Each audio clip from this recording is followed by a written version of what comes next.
Congratulation. সবার মুখেই হাসি, বাংলাদেশের টিম হোটেলে যেন উৎসবের আমেজ। এমন হাসি ম্যাচের পর অনেক দিন দেখা যায় না বাংলাদেশের ক্রিকেটারদের মুখে। তবে সেই হাসি ফিরে এসেছে শুধুমাত্র একটা জয়ে। তবে শুধুই জয় না, র্যাঙ্কিংয়ে আরও এক ধাপ এগিয়ে যাওয়া। বাংলাদেশ 10 থেকে উঠে এসেছে 9 নম্বরে। সেটা হয়তো ক্রিকেটাররা তখনও জানেন না।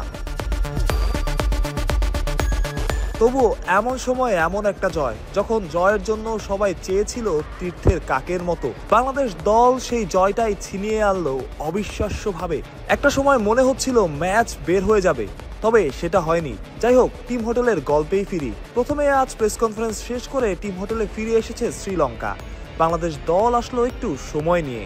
সবার মুখেই হাসি। 50 ওভারের ম্যাচ তীব্র গরমের মধ্যে খেলেও কারো মুখে কোনো ক্লান্তি নাই। শামীম, তানভীর সবাই হাসি খুশি। তানভীর ইসলাম 5 উইকেট নিয়েছেন, ম্যাচ সেরা হয়েছেন। তার সাথে ছবি তুলতে দাঁড়িয়ে আছেন শ্রীলঙ্কার মানুষজনও। এমন পরিস্থিতিতে কি তানভীর কখনো পড়েছেন? তবে বুঝতে হয়তো পেরেছেন, জাতীয় দলে ভালো পারফর্ম করলে ফেমের অভাব হবে না।